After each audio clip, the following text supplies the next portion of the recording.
네, 반갑습니다. 9월 8일 월요일 아침 시황입니다.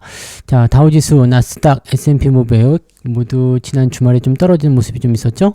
다우지수는 마이너스 0.48, S&P 500은 마이너스 0.3, 나스닥은 마이너스 0.03입니다.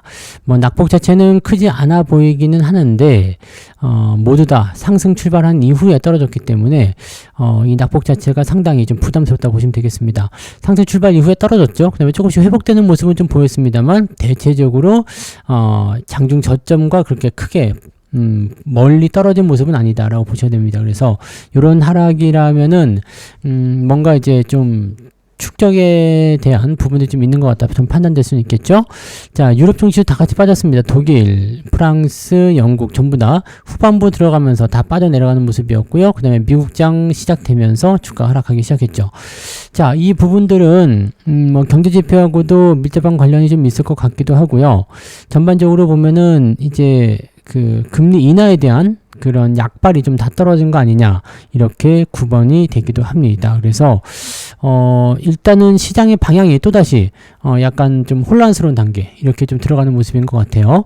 자, 이번 주에 경제 지표 먼저 좀 보고 오겠습니다. 이번 주 경제 지표인데요. 지금 보시면 수요일 날, 발표가 되는 게 PPI 지표 먼저 발표가 됩니다. PPI 지표는 좀 떨어질 것으로 전망이 되고 있네요. 0.9%. 지난달에 좀 높게 나왔었죠. 근데 이번에 예상치가 0.3. PPI 지표만 보면은 크게 문제는 없어 보입니다. 근데 CPI 지표가 좀 문제예요. CPI가 전년 대비해가지고 2.7% 지난달에 상승했었는데 이번에 2.9로 늘어난다고 합니다. 만약에 예상을 깨고 3%가 넘는 수치를 보여주게 된다면 시장에 상당한 타격이 될 것으로 생각됩니다. 9월 달에 금리 인하는 그대로 떨어지게 하겠습니다만 물가 지표가 다시 올라간다는 부분들 부담 요소가 될 수밖에 없겠죠. 자, 그 다음에 지난주에 발표된 경제 지표 살펴보시면 가장 중요한 게 실업률이거든요. 실업률이 지난 금요일 날 발표가 됐는데 4.3 그대로 나왔습니다. 근데 고용 지표가 매우 안 좋게 나오는 모습이었어요. 네. 고용지표가 안 좋게 나오는 부분들하고 실업률이 높게 나오는 부분들. 자, 이거는 우리가 금리 인하 쪽으로 기울 수 있다라는 기대감 때문에 좀 좋은 소식으로 많이 받아들이잖아요. 근데 시장에서는 또 다르게 해석을 하고 있습니다. 고용이 안 좋아지면 경기 침체 가는 거 아니냐 이런 식으로 얘기를 하고 있는 건데 이거 제가 예전에 한번 언급해 드렸던 것 같은데요. 네, 그래서 이제 고용지표에 의한 부분들 때문에 주가가 변화를 겪는 그런 모습은 당연히 나타날 수 있겠지만 금리가 인하되는 거 오케이 좋은데 금리 인하는 다 알고 있는 내용 아니야? 근데 이렇게 고용지표 계속 안 좋으면 뭐가 되겠어요? 결과적으로는 경기 침체로 가는 거 아니겠느냐 이런 식의 우려감이 생겼다라는 식으로 얘기가 되는 거죠. 자, 그래서 여기 보면 이제 고용 쇼크라고 얘기가 나옵니다. 경기 침체 우려감이 생겼다. 물가 지표에 주목해 보자. 물가도 지금 안 좋을 거란 말이에요. 그래서 오히려 이제 이번 주에 변동성이 더 커지는 거 아니냐 이런 식으로 얘기가 나옵니다. 자, 위축된 고용 시장의 모습이 드러나자 경기 침체 우려가 투자 심리를 짓눌렀다. 비농업 부문 고용이 22,000명. 아까 전에 보셨죠? 네, 비농업 부문 여기 논팜이라고 되어 있잖아요. 이 비농업 부문에 대한 고용이 22,000명. 자, 예상치가 75,000명이었어요. 그래서 지난달에 79,000명이었고요. 근데 이게 지금 22,000원, 이거 뭐 어마무시하게 좀 떨어진 수준이죠. 그러니까 실질적으로 신규 고용에 대한 부분들, 비농업, 농업이 아닌 그 부분들 쪽에서 신규 고용 자체가 거의 일어나지 않았다라고 볼 수 있는 거고, 요거는 기업들이 투자를 축소하거나 또는 그 사람을 쓰는 구인 활동에 대해서 굉장히 소극적으로 나오고 있다. 왜 그럴까? 장사가 잘 되고 일손이 딸리면 사람들을 마구 모집을 하겠죠. 근데 장사가 잘 안 되고 오히려 감축을 해야 되는 입장이야. 또는 지금 더 이상 투자할 만한 여력이 없어. 이런 식으로 나오게 된다면 사람들을 고용하지 않습니다. 그렇게 된 이유는 뭘까요? 당연히 장사가 안 되기 때문이겠죠. 장사가 잘 되면 당연히 사람을 늘려야 되는 건데 늘리지 않는다? 그렇다는 것은 장사가 잘 안 되고 있다. 이런 식으로 해석할 수가 있는 얘기가 되는 거죠. 자, 그런 상황이 되는 거고요. 장 초반에 사상 최고치를 찍었던 미국 증시 주요 지수들은 그래서 하락 마감을 하게 되었다. 자, 이제 고용지표가 안 좋으면 금리 인하된다고 다들 좋아했는데 오히려 금리 인하 기대감이 커지게 되니까 고용지표에 의한 경기 침체, 이 우려감이 생겼다라는 식으로 얘기가 나오는 거죠. 자, 특히 이번 주 같은 경우는 지금 CPI가 아까 전에 말씀드렸죠. 네, 2.9% 상승할 것으로 전망되고 있다라고 되어 있기 때문에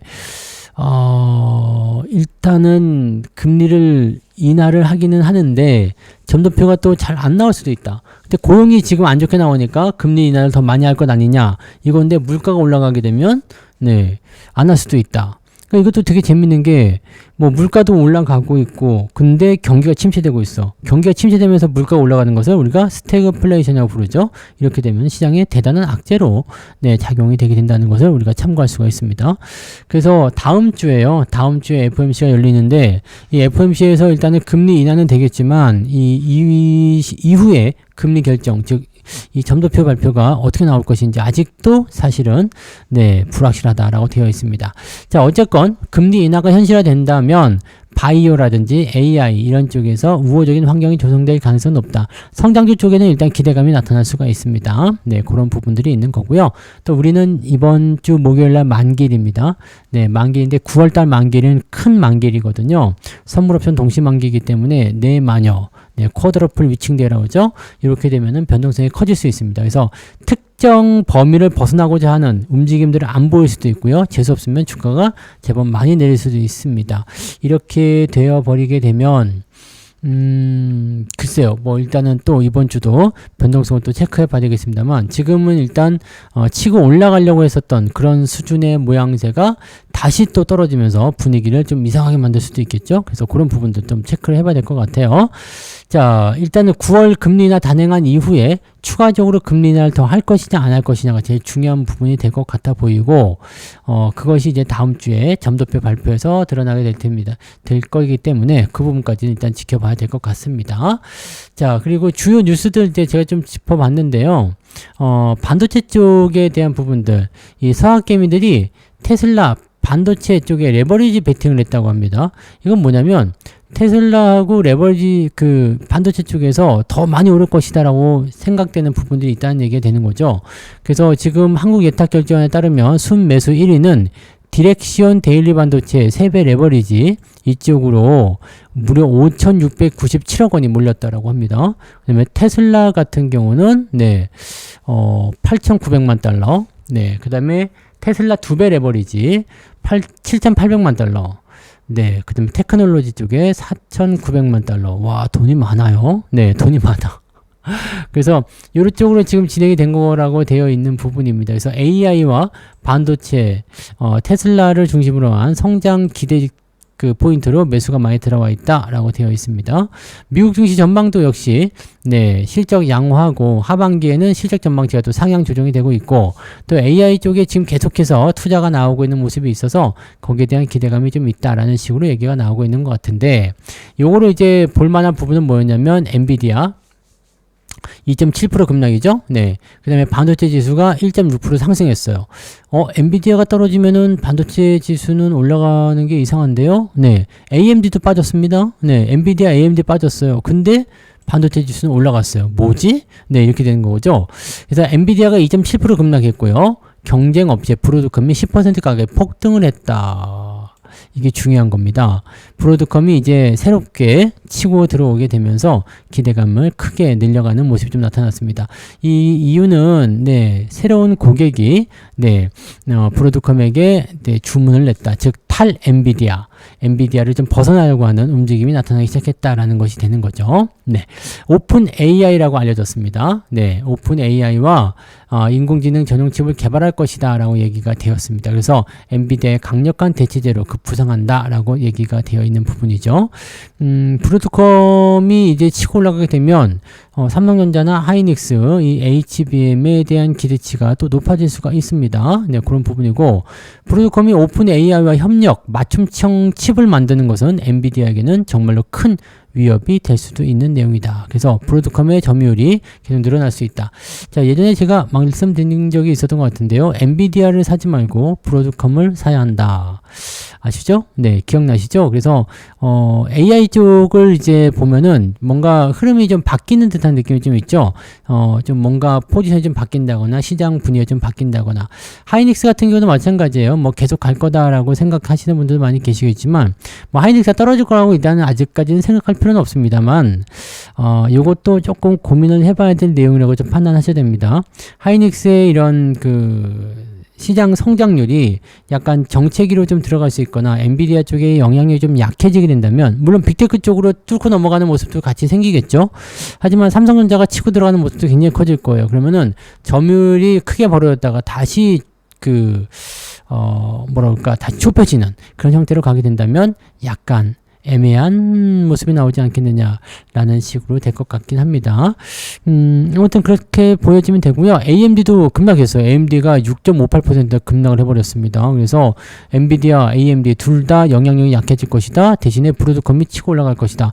이 브로드컴 같은 경우는 지금 삼성전자, 하이닉스 둘 다에게 수혜가 될 수 있기 때문에 요거는 우리 기업들에게는 좋은 소식이 될 수도 있는데 엔비디아가 급락했다. 이렇게 되면 하이닉스에게 조금 부담되는 요소가 되고요.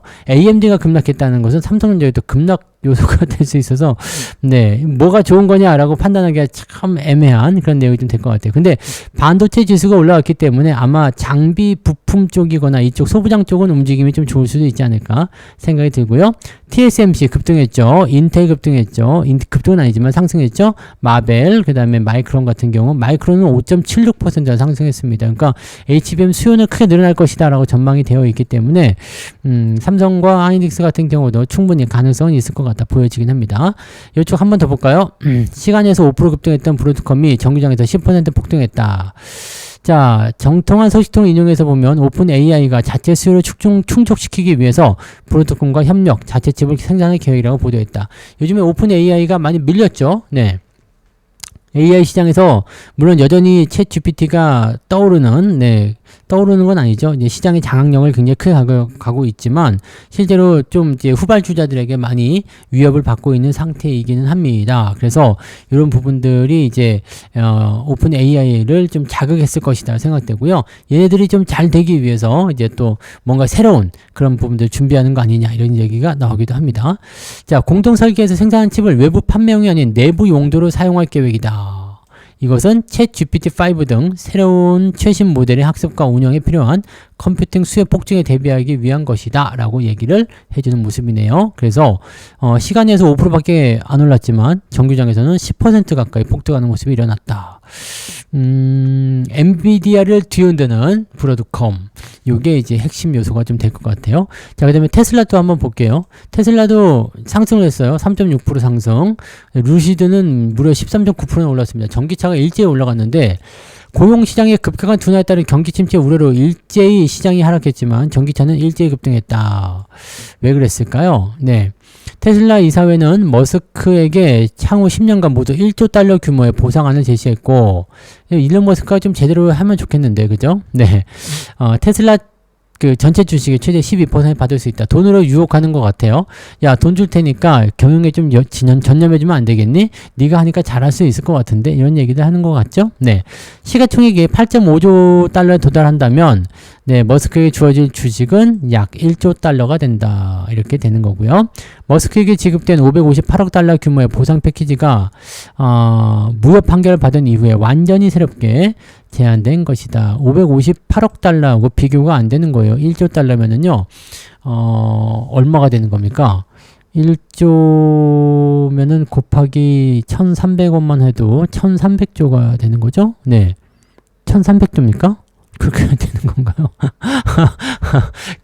그거는 어마어마한 돈이 되는 건데요. 네. 시가총액이, 근데 8배가 더 증가했을 때 이야기죠. 네. 이거는 조금, 네. 2035년까지, 네. 8조 5천억 달러에 도달시킨다는 조건인데, 괜찮을까? 물론 이제 과거에는 가능했죠. 근데 지금처럼 이렇게 덩치가 커진 상태에서 8조 5천억이면은, 네. 8조만 치면은요, 규모가 어마어마한데요. 그죠? 네, 굉장히 큽니다. 그래서, 이게 가능한가 싶기도 한데요. 아무튼 뭐 그렇다고 하는데, 이게 이제 머스크의 리더십을 유지하기 위한 야심찬 인센티브 패키지다라고 얘기했는데 쉽지는 않아 보이는데요. 네, 머스크에게 구체적으로 상업용 로보택시 100만 대와 AI 로봇 100만 개를 판매 보상한 조건의 일부를 제시했다. 이렇게 되어 있는 거고요. 10년이라는 기한이 있으니까 10년 동안에 네, 8배 키워줘라. 8배를 키워주면 네, 너한테 1조 달러를 주겠다. 야, 1300조 맞죠? 네, 제가 답을 본 거 아니죠? 1300조. 1300조를 갖고 있으면 명실상부한 세계 최대 부자 아닙니까? 네, 지금도 그런 것 같지만, 네, 아무튼 그렇고요. 이 같은 호재로 테슬라가 급등하자 리비안도 급등, 루시드도 폭등 이렇게 되었다고 되어 있습니다. 전기차가 전체적으로 좀 그 성장할 수 있는 어떤 분위기를 만들게 된다고 한다면, 네, 뭐 테슬라만 성장하는 게 아니라 그 관련 업종들, 종목들 다 같이 성장하니까 관심 요소가 생길 수 있겠죠. 자, 그러면 이제 2차전지 쪽에도 뭔가 희망이 생기는 거 아니냐 이런 식으로 얘기가 나올 수도 있을 것 같다 보여지긴 하네요. 네, 그런 부분들 참고하시면 되겠습니다. 그래서 이런 정도가 이번에 중요한 뉴스인 것 같은데요. 뭐 특이한 뉴스는 뭐 국내 쪽에는 뭐 특별한 건 없었던 것 같고요. 삼목 에스폼의 대주주가 공개 매수 추진한다는 얘기가 나왔네요. 그렇게 되면은 약간 네, 삼목 에스폼에 대한 기대치가 좀 높아질 수 있겠네요. 자, 근데 네, 뭐 규모 자체가 많지는 않아 보이는데 319억이요. 자, 그런 부분이고 CJ가 이제 올리브영을 합병할 것이라는 얘기가 있어서 네, 매수가 좀 몰렸지만 뭐 그냥 그러다 말았다 이런 얘기가 있었고 뭐 특이한 얘기는 없습니다. 네, 특별한 얘기는 별로 없고요. 네, 금감원 뭐 해체된 거 그런 얘기 좀 있었고 특이한 내용은 좀 없어 보이네요. 그죠? 네. 그리고 네, 거의 대부분 비슷합니다. 네, 대부분 비슷하고요. 물가 지표 조심해라. 그다음에 AI가 요즘에 좀 뜨고 있다. 뭐 그런 정도로 계속 나오고 있고요. 이번 주에 박스피에 갇혀 있는데 물가 지표 발표 주목을 해야 된다. 이런 거 등등등등. 뭐 이런 정도인 것 같습니다. 네, 그런 정도인 것 같고 조방원이 또 다시 올라갈 것이냐 아니냐를 가지고 또 얘기도 나오고 있는 모습이긴 한데 그래서 조방원 지난주에 별로였죠. 네, 이 흐름이 또 바뀔 것 같은 느낌이 좀 든단 말이죠. 그래서 여기서는 너무 서두르지 않고 가시면 좋을 것 같아 보입니다. HK 이노웨는 네, 국내 천연두 백신 유일 네, 코로나 힘주는 이유 뭐 이렇게 되어 있네요. 네, 뭔가 얘기 또 나온 게 있나요? 지금은 그냥 뉴스만 나온 거네. 그죠? 뭔가 이제 좀 다른 게 나올 수도 있을지 모르겠습니다만, 네. 이제 철이 좀 됐죠? 코로나나 이제 질병이 좀 돌아다닐 철이 돼가지고, 네. 이런 비슷한 얘기도 좀 나오는가 봐요. 네. 그런 게 있고. 노란봉투법과 관련된 로봇주 이제 고점에 물릴 수도 있다 이런 얘기 하네요. 네, 많이 올랐기 때문에 좀 그럴 수도 있습니다. 단기적으로 급등을 하는 모습이 좀 있어서 종목 진단 해드렸으니까 이것도 참고하시면 좋겠고요. 네, 로봇 관련한 부분은 분명한 미래 먹거리가 맞아요. 근데 거기에 너무 또 집중해서는 안 되겠죠. 그래서 그런 부분들도 같이 좀 체크하시면 될 것 같고, 자, 뭐 그런 정도 생각하시면 될 것 같습니다. 이 정도면 될 것 같고요. 뭐 특이한 어떤 부분들은 지금은 네, 따로 없는 것 같고 이번 주에도 변동성이 여전히 있을 것 같다라는 판단이 좀 있고 지난 주말에 미국 증시가 좀 안 좋게 끝났기 때문에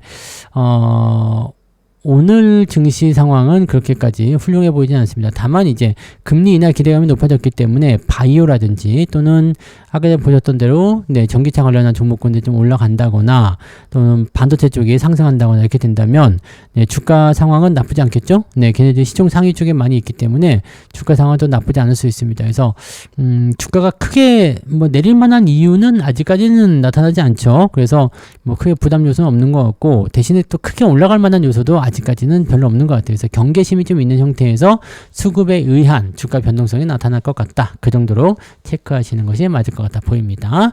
자, 그 정도까지만 한번 보시면 되겠네요. 자, 보다 자세한 이야기들은 시장을 보면서 또 얘기해야 되겠죠. 이따가 9시에 네, 9시에 무료 방송 진행됩니다. 그래서 9시에 무료 방송에 오셔서 또 시장 열린 거 확인하고 이야기를 좀 나눠보시면 되겠습니다. 그래서 오늘은 여기까지 이야기하고요. 조금 이따가 9시에 뵙도록 하겠습니다. 고맙습니다.